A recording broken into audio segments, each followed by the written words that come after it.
بارے میں کیا حکم ہے؟ ہماری رائے تو یہ ہے، اہل سنت والجماعت کی سب سے افضل 90 پیغمبروں کے بعد ابو بکر ہیں، پھر عمر ہیں، پھر عثمان ہیں، پھر علی ہیں۔ حضرت علی کا بھی یہی عقیدہ تھا۔ بعض ہمارے اہل علماء کرام شیعہ کو پکا کافر کہتے ہیں، اور بعض کافر کا بھائی کافر پکا کافر وافر شیعوں میں 20 قسم کے لوگ ہیں، معتدل بھی ہیں۔ تو میں یہ کہتا ہوں کہ کسی مسلک کو کافر کہنے کے بجائے آپ یوں بولو کہ جس کا یہ عقیدہ ہے وہ کیا ہے؟ کافر ہے۔ جو نبی کو حاضر ناظر جانتا ہے بلا کسی تعویل کے، وہ کیا ہے؟ کافر ہے۔ جو نبی کو مشکل کشا مانتا ہے بلا کسی تعویل کے، وہ کیا ہے؟ کافر ہے۔ تو جو حضرت عائشہ رضی اللہ تعالیٰ عنہ پہ زنا کی تہمت لگاتا ہے وہ کیا ہے؟ کافر ہے۔ تو چاہے وہ سنی ہو، چاہے وہ شیعہ ہو، چاہے وہ بریلوی ہو، کیونکہ نام فرقوں کے لے کے اس میں ایک تو مبالغہ بہت ہو جاتا ہے، بعض دفعہ سارے وہ کر نہیں رہے ہوتے، ہم سب کو لپیٹ دیتے ہیں، اور پھر فرقواریت اس سے بڑھتی ہے، نفرتیں پھیلتی ہیں۔ اپنے ملک کو پہلے بچاؤ، جو تو حالت ہو گئی ہے ہماری، لڑ کے ایک دوسرے کو ویسے ہی پڑھ کے کوٹ دیا ہم لوگوں نے۔ کہہ رہے ہیں ہم جہاں آسٹریلیا میں رہتے ہیں وہاں اکثر اہل تشیع حضرات، وہاں جس علاقے میں رہتے ہیں وہاں زیادہ اکثر شیعہ حضرات ہیں، تو ہمارے گھر میں آ کر اپنی نماز پڑھتے ہیں۔ پڑھنے دو بھائی میرے بھائی، وہ جائے نماز میں ڈیلا رکھتے ہیں، رکھنے دو، آپ کے گھر آ کے نماز پڑھ رہے ہیں نا، کوئی آپ کے چوری تو نہیں کر رہا نا۔ بار بار میں ایک بات کہتا ہوں، دوسرے کے مسلک کو چھیڑو نہیں، اپنے مسلک کو چھوڑو نہیں۔ ہاں جب وہ حق کی تلاش میں آپ کے پاس آئے دلائل، تو علماء سے دلائل پوچھ کے اس کو محبت کے ساتھ سمجھا دو، مان جائے ٹھیک ہے، نہیں مانے اس کی مرضی ہے بھائی، اتنی دنیا میں اور کچھ ہو رہا ہے تو کیا ہو گیا۔ تو یہ ضرور ہے کہ کوئی بھی شخص چاہے وہ سنی ہو چاہے وہ شیعہ ہو، آپ کے سامنے صحابہ کی گستاخی نہ کرے۔ اب بولو بھائی یہ حدود سے کیا ہو رہا ہے؟ دیکھو کوئی عیسائی آپ کے گھر آتا ہے، وہ نبی کو نبی نہیں مانتا نا، وہ آپ کو پہلے سے پتا ہے نہیں مانتا، پھر بھی آپ کے گھر آتا ہے، کھانا کھا کے چلا جاتا ہے، لیکن وہ آ کے آپ کے پیغمبر کو برا بھلا کہنا شروع کرتے، تو آپ کہو گے بھائی اب یہ کیا ہو رہی ہے؟ یہ زیادتی ہو رہی ہے۔ آپ کہو گے یہ کیا ہو رہی ہے؟ یہ زیادتی۔ تو کوئی بھی شخص آئے آپ کے سامنے سیدنا معاویہ کو برا بھلا کہنا شروع کر دے، حضرت ابو سفیان کو، ابو بکر کو، حضرت عائشہ کو، آپ بولیں بھائی آپ آئیں اپنی نماز پڑھیں، آپ کا ایک مسلک ہے، ایک فقہ ہے، آپ اس طریقے سے پڑھیں، ہم نے منع نہیں کیا آپ کو۔ میں تو یہاں تو شیعہ لوگوں کہتا ہوں، اور آئے بھی ہیں بہت سارے مسجدوں میں، بیان بھی سنتے ہیں۔ ایک دن کسی جذباتی نے پکڑ لیا کہ شیعہ ہے نکالو، میں نے کہا تو مجھے بہت غصہ آیا، میں نے کہا کس بیس پہ نکال رہے ہو بھائی، آپ مجھ سے پوچھے بغیر آپ یہ کام کر رہے ہو؟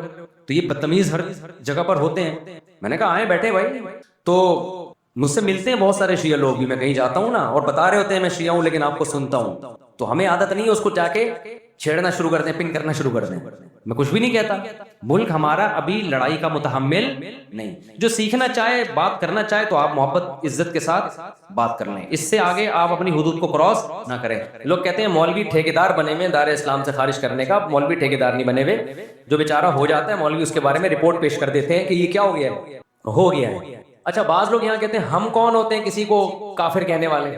کچھ براڈ مائنڈڈ قسم کے اسکالرز ایسے بھی مارکیٹ میں آ گئے ہیں کہ ہم کون ہوتے ہیں بھائی یہ فیصلہ کرنے والے، یہ تو قیامت میں اللہ فیصلہ کرے گا۔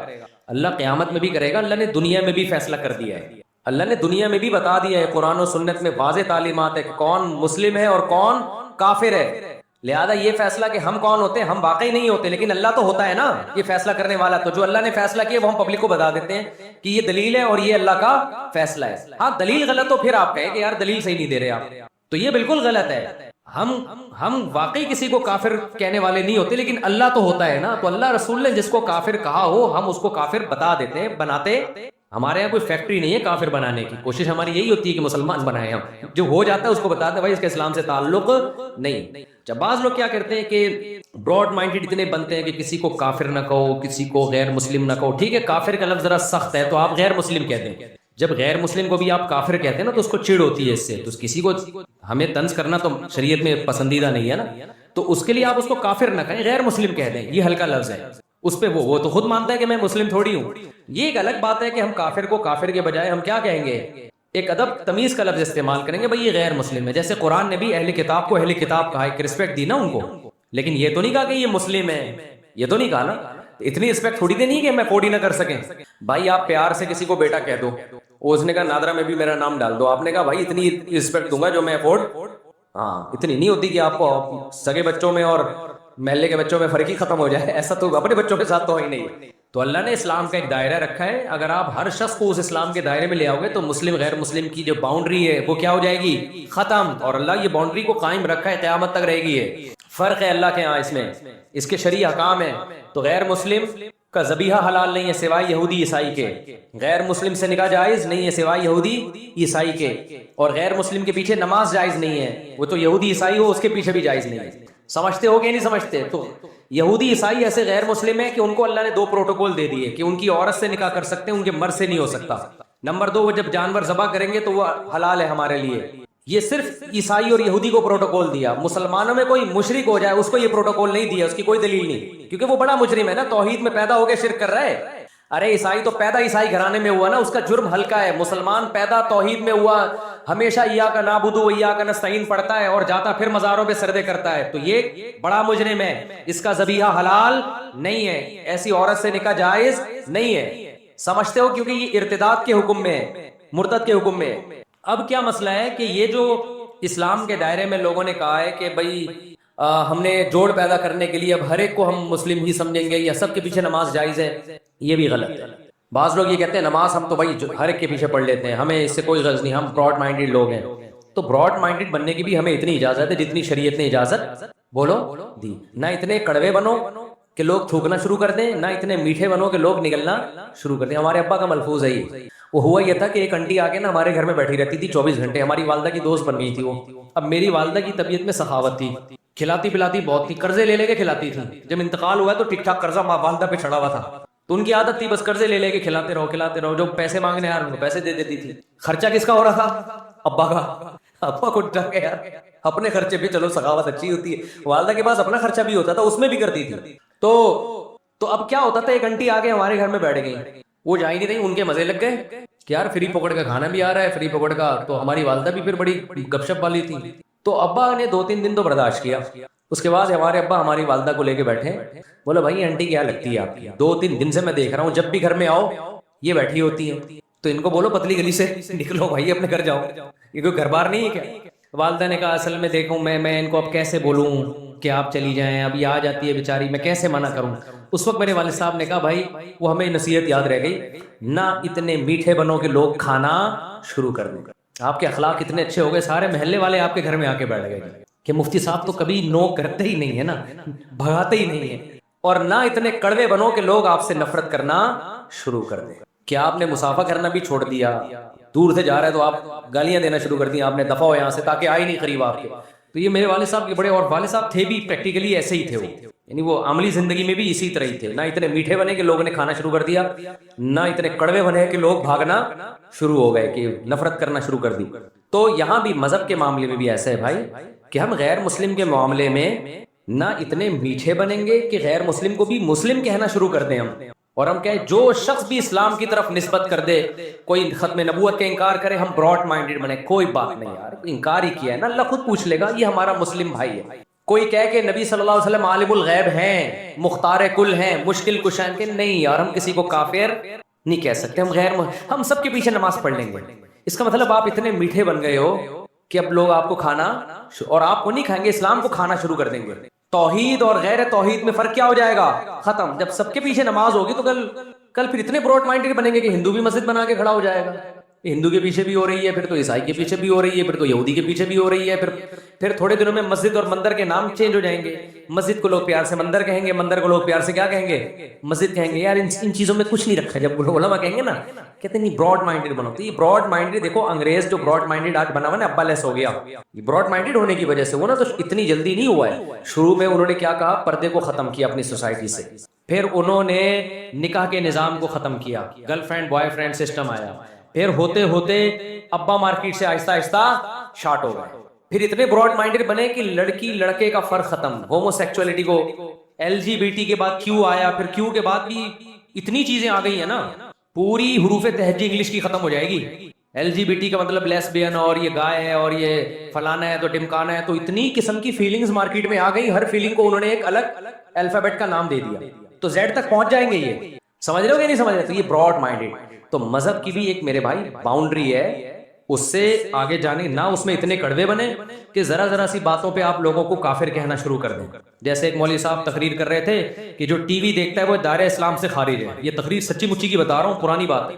ہمارے استاذ کہتے ہیں میں بیان میں بیٹھا ہوا تھا, میں نے جا کے اس مولوی صاحب سے جلسے کے بعد پوچھا, مولوی صاحب یہ فتویٰ تو مارکیٹ میں نیا ہے کہ جو ٹی وی دیکھتا ہے وہ دائرہ اسلام سے خارج ہے, یہ آپ نے کیسے کہہ دیا؟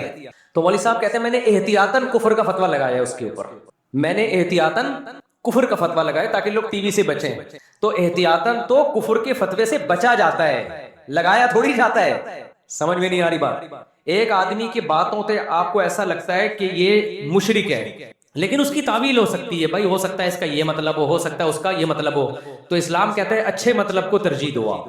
یعنی کسی کی بات کے 100 مطلب نکلتے ہوں، ایک مطلب سے لگتا ہو کہ یہ مسلم ہے، 99 مطلب سے لگتا ہو کہ یہ کافر ہے، تو ایک جو اچھا مطلب ہے نا، آپ نے اس کو ترجیح دے کے اس کو دائرہ اسلام سے خارج نہیں کرنا. سمجھتے ہو کہ نہیں سمجھتے؟ حتی الامکان تعویل کرنی ہے اس کی. تو احتیاطاً کفر کے فتوے سے بچا جاتا ہے، احتیاطاً کو کفر کا فتویٰ دیا نہیں جاتا، تعویل کی جاتی ہے. لیکن ایک مرحلہ ایسا آتا ہے کہ آپ کے پاس اس کی تعویل کا کوئی آپشن بچتا ہی نہیں ہے. آپ تعویل کر رہے ہو، سامنے والا کہہ رہا ہے میں خود اس تعویل کو نہیں مانتا. جیسے بعض لوگ کہتے ہیں کہ نبی صلی اللہ علیہ وسلم مشکل کشا ہیں، جب بھی آپ سے دعا مانگو آپ حاجت پوری کرتے ہیں، اللہ نے آپ کو اختیار دی ہے. ہم اب کفر کا فتوے سے بچانے کے لیے ان کی تعویل کرتے ہیں. اصل میں ایکچولی ان کا مطلب یہ ہے کہ جب ہم نبی سے مانگتے ہیں تو فرشتے ہماری پکار نبی تک پہنچاتے ہیں، پھر نبی صلی اللہ علیہ وسلم کی بات فرشتے اللہ تک، یہ اللہ ڈائریکٹ سنتا ہے، پھر اللہ تعالیٰ فرشتوں کو کہتا ہے. تو اس طرح ہم کہ یہ اس کی حاجت پوری کرو نا، تو شاید یہ مطلب ہو. وہ کہتے ہیں نہیں، ہمارا یہ مطلب بالکل بھی نہیں ہے، ہمارے نبی کو یہ اختیار دیا ہے. تو اب کیا تعویل کرے گا یا بھلا ہی تعویل کے. اول تو یہ بھی ہم تعویل جو کر رہے ہیں اس کی بھی تو کوئی شرعی دلیل نہیں ہے نا. اللہ نے کہا ڈائریکٹ کس سے مانگو؟ مجھ سے مانگو. لیکن ہم گھما پھرا کے اس کو شرک سے بچانے کے لیے بہت تعویل کریں. اگلا کہے نہیں بھائی یہ آپ خود کر رہے ہو، میں تو اس بات کو مانتا ہوں کہ یہاں سے آپ نبی کو پکارو گے، نبی وہیں سے یہیں سے بیٹھے بیٹھے ہماری پکار سنیں گے، اور اللہ نے آپ کو یہ خود بخود اختیارات دیے ہوئے، آپ جو چاہیں اپنی قبر میں بیٹھے بیٹھے کر سکتے ہیں، لوگوں کی حاجت پوری کر سکتے ہیں. اب اس کا کوئی مطلب میرے بھائی بنتا نہیں ہے. پھر بھی آپ کو دائرہ اسلام میں لانے کا شوق ہے تو پھر تو عیسائی بھی دائرہ اسلام میں. عیسائی توحید کا لفظی طور پہ منکر نہیں ہے، نبوت کا منکر ہے، جبکہ اللہ کی نظر میں توحید کا منکر نبوت کے منکر سے زیادہ بڑا مجرم ہے. سمجھتا نہیں ہے نا بات کو. اللہ کے ہاں توحید کا انکار کرنے والا نبوت کے انکار کرنے والے سے زیادہ بڑا مجرم ہے. تو شرک چاہے بتوں کو خدا کے ساتھ شریک کرو چاہے پیغمبر کو کرو، اللہ کی نظر میں دونوں مجرم کیا ہیں؟ برابر کے مجرم ہیں. سمجھتا ہے بات کو. تو اس لیے اتنا براڈ مائنڈڈ بھی نہ بنے کہ آپ نے دائرہ اسلام اتنا وسیع کر دیا کہ پوری روئے زمین اس میں آ گئی ہے، تو فرق ہی ختم ہو گیا. اور نہ اتنا چھوٹا کریں کہ ٹی وی دیکھنے والا بھی کیا ہے؟ دائرہ اسلام سے خارج. لیکن ایک دائرہ ہے، اس کے فقہی حکام ہیں، تو اس کے پیچھے نماز، غیر مسلم کے پیچھے نماز جائز ہے. اگر امام کا آپ کو پتہ ہے کہ یہ صاف لفظوں میں کہتا ہے کہ نبی مشکل کشائیں، حاجت روائیں، تو اس کے پیچھے نماز نہیں ہوگی، کیونکہ غیر مسلم کی اقتداء میں نماز نہیں ہوتی. سمجھتے ہو؟ بعض لوگ کہتے ہیں ہم نہیں پڑھیں گے تو فتنہ ہوگا، تو فتنے سے بچنے کے لیے پڑھ لو، بعد میں لوٹا لو. یہ براڈ مائنڈڈ ہے. ہم کہتے ہیں کڑوے نہ بنو کہ لوگ تھوکنا شروع کرتے ہیں، وہاں جا رہا ہے ادھر جماعت ہو رہی، ادھر اپنی الگ سے نماز پڑھ رہے ہیں، تو پبلک پکڑ کے کوٹ دے گی تمہیں. پبلک کیا کرے گی؟ پکڑ کے کوٹ دے گی. اور پھر آپ کو حق پرستی کا بھی شوق ہے، آپ لوگ کہہ رہے ہیں بھائی ہاں امام کے پیچھے نہیں پڑھ رہے، کہہ رہے ہیں ان کے عقیدہ شرکیہ ہے، یہاں فتنہ پھیلے گا. تو بھائی چھوڑ دے، اپنی نماز پڑھ، پتلی گلی سے نکل. تو کیا ٹھیک کرے گا کیا عقیدہ کسی کا؟ دیکھو آج جو اتفاق پیدا کرنے کی کوشش کی جائے، میں بھی شیعہ سنی لڑائی کا ہرگز قائل نہیں ہوں، لیکن اتفاق کی ایسی کوشش کہ آپ کی پہچان ہی ختم ہو جائے، یہ اتفاق پائیدار نہیں ہوتا. اتفاق کا مطلب ہے لڑو مت، بس ایک دوسرے کا احترام کرو، معاملات ایک دوسرے سے صاف رکھو، ایک دوسرے کو گالی گلوچ مت دو، لڑو مت. اتنا اتفاق ہم بھی مانتے ہیں. ایک دفعہ مجھ سے کسی نے کہا کہ بھائی مسلمانوں میں اتحاد پیدا کرنے کے لیے ضروری ہے کہ ہم سب ایک دوسرے کے پیچھے نمازیں پڑھیں. سمجھ رہے ہیں؟ یعنی ہر فرقے کے پیچھے نمازیں پڑھیں. میں نے کہا یہ اتحاد کی یہ کوشش پائیدار نہیں ہے. اگر ایک آدمی کا خیال یہ ہے کہ یہ جو نماز پڑھ رہا ہے یہ میری تحقیق کے مطابق صحیح نہیں ہے، تو آپ اس کو زبردستی مجبور نہ کریں کہ وہ اس کے پیچھے نماز پڑھے. جیسے ہندو اور مسلمانوں میں اگر اتحاد پیدا کرنا ہو، میں ہندو مسلمانوں کی مثال شیعہ سنی پہ فٹ نہیں کر رہا، ایک خارجی مثال دے رہا ہوں بالکل. تو اس کا ایک طریقہ تو یہ ہے کہ بھائی لڑو نہیں آپس میں، وہ مندر جائے اور تم کہاں جاؤ؟ مسجد جاؤ. لیکن آپ ایسے شروع کر دیں کہ اگر ہندو نماز پڑھائے تو مسلمان اس کے پیچھے نماز پڑھ لیں، ایسا نہیں ہوگا بھائی، کیونکہ ہماری رائے کے مطابق پھر نماز ہوگی نہیں. تو اسی طرح کوئی مسلمان نماز پڑھا رہا ہے مگر اس کا فقہ یہ کہ وہ بغیر وضو بھی نماز کا قائل ہے، اس کا فرقہ یہ کہتا ہے، تو ہم اس کے پیچھے پڑھ لیں گے؟ ہے بھائی نہیں پڑھیں گے. ہم بولیں گے بھائی ہماری رائے کے مطابق آپ کی نماز نہیں ہو رہی. اگر آپ کا فقہ یہ کہتا ہے کہ بغیر وضو بھی ہو جاتی ہے تو آپ پڑھتے ہیں، ہم آپ کو نہیں چھیڑ رہے، لیکن ہماری تحقیق یہ کہ نہیں ہوتی. تو اسی طرح میرے بھائی اگر میرا کسی کے بارے میں عقیدہ ہو کہ یہ شرک کا مرتکب ہے اور میں اس کے پیچھے نماز نہ پڑھوں تو اس کو فرقہ واریت نہیں کہتے. سمجھ رہے کہ نہیں سمجھ رہے؟ ہاں لڑے نہیں. دنیا میں درجنوں نظریات کے لوگ ہیں، درجنوں فرقے ہیں، درجنوں مذاہب ہیں، آپس میں محبت سے رہیں. عبادت ہر شخص اپنے اپنے اخپل طریقے سے کرے گا. بہت دنوں سے اخپل کا لفظ نہیں آیا تھا. اسی طرح میں سمجھتا ہوں یہ مشرک تو نہیں ہے تو توحید پرست، مگر اس کی نماز قرآن و حدیث کے خلاف ہے بالکل، اور ایسی مسٹیک کر رہا ہے جس سے میری رائے کے مطابق نماز ہی نہیں ہوتی. تو بھی مجھے یہ رائٹ حاصل ہے کہ میں اس کے پیچھے نماز نہ پڑھوں، مگر میں اپنی تحقیق اس پہ تھوپ نہیں سکتا زبردستی. تھوپیں گے تو پھر قواریت بڑھے گی. بہت مشکل ہے بھائی، بہت مشکل ہے سمجھا. تو مجھے لوگ پوچھتے ہیں کہ فلاں کے پیچھے نماز پڑھو، میں کہتا ہوں بھائی نہیں پڑھو گے نا صرف فرقواریت پیدا ہوگی. میں نے کہا نہیں ہوگی فرقواریت پیدا. اگر آپ کی رائے کے مطابق اس کی نماز قرآن و سنت کے مطابق نہیں ہے تو آپ نہ پڑھیں.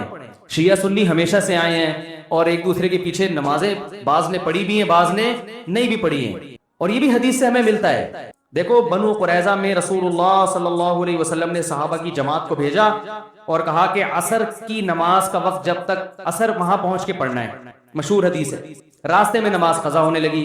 صحابہ کی ایک جماعت کا خیال تھا بھی نماز کا ٹائم ختم ہو رہا ہے ہم پڑھیں گے نماز. دوسری جماعت کا خیال تھا کہ بھئی نبی نے تو اجازت نہیں دی.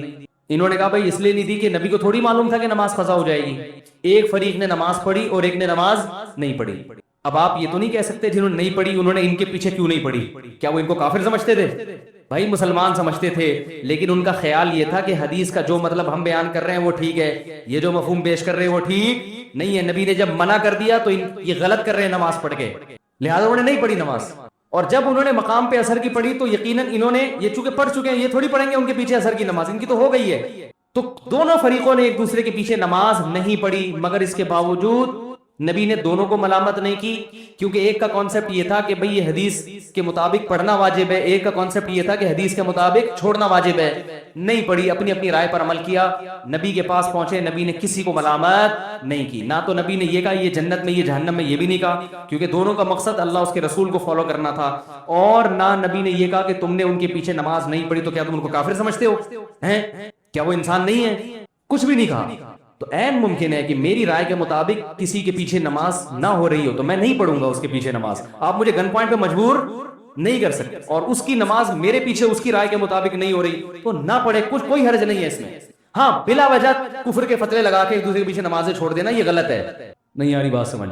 بلا وجہ ذرا ذرا سی باتوں کو اچھال کے وہ اس کے پیچھے مسجدوں میں 2-2 3-3 جماعتیں ہو رہی ہیں. اس نے امام صاحب نے اس سے قرضہ لیا چونکہ واپس نہیں کیا تو اس کی رائے میں امام صاحب فاسق ہیں، لہذا دوسرا امام اپنے لیے الگ سے لے کر آ رہی ہے. ٹھیک ہے نا، وہ ان کے پیچھے پڑے گا، یہ غلط ہے. بڑا اختلاف جہاں آئے گا تو وہاں نمازوں کو ہم اجازت نہیں دیتے.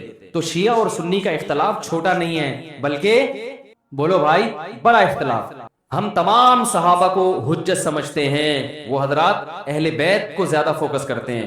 جو ان میں معتدل ہیں ان کی بات کر رہا ہوں، جو معتدل نہیں ہے جیسے ہم میں جو معتدل نہیں ہے ان میں بھی کچھ ہیں، تو یہ تو اعتدال سے ہٹے ہوئے لوگ تو ہر جگہ ہوتے ہیں.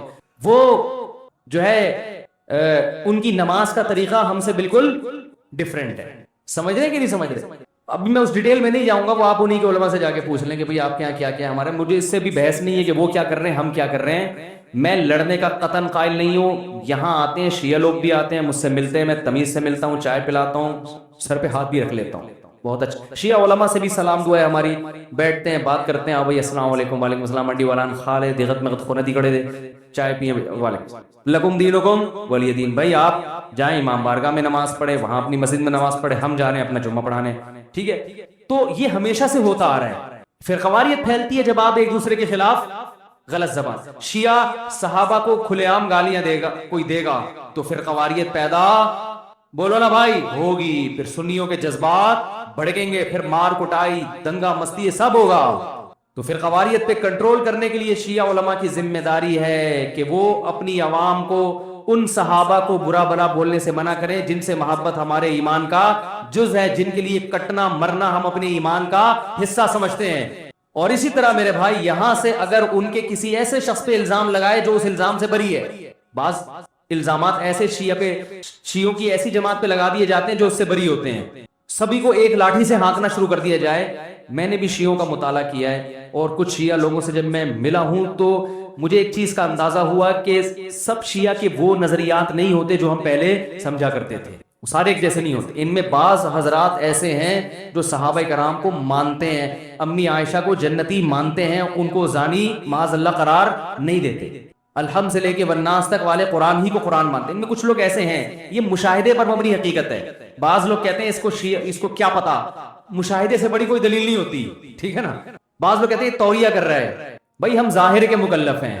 کوئی شیعہ اگر زبان سے کہہ دے کہ میں ابو بکر کو مانتا ہوں، حضرت عمر کو مانتا ہوں، حضرت عثمان کو مانتا ہوں، تو شریعت نے ہمیں حکم دیا ہے زبان کا اعتبار کرو، اس کے باطن کو اللہ کے حوالے کرو. تو اگر کوئی، لیکن پھر بھی میں کہوں کہ جو مانتے ہیں اس کے باوجود ہم ان کے مذہب سے متفق نہیں ہیں. میری جب جی ٹی وی پہ ٹاک ہوئی، بات چیت ہوئی شیعہ عالم کے ساتھ، تو میں نے پہلے یہ کہہ دیا کہ میں آپ کے مسلک کو ٹھیک نہیں سمجھتا. یعنی میں جو جوڑ کی بات کر رہا ہوں اس سے یہ کہیں نہ لوگ لے کے جائیں کہ میں شیعہ مذہب کو ہی درست سمجھتا ہوں. نہ میں نہیں سمجھتا. میں نے کہا جیسے آپ ہمارے مذہب کو درست ہی سمجھتے ہیں، اس لیے کہ اگر میں آپ کے مذہب کو درست سمجھتا تو سوال پھر میں ہو کیوں نہیں آتا ہوں، اور اگر آپ میرے مسلک کو درست سمجھتے ہیں تو سوال پیدا پھر آپ سنی بن کیوں نہیں گئے. بھائی جب ایک چیز کو میں درست سمجھ رہا ہوں تو مجھے چاہیے نا کہ میں ہو جاؤں وہ. لیکن مار دھاڑ والا طریقہ غلط ہے.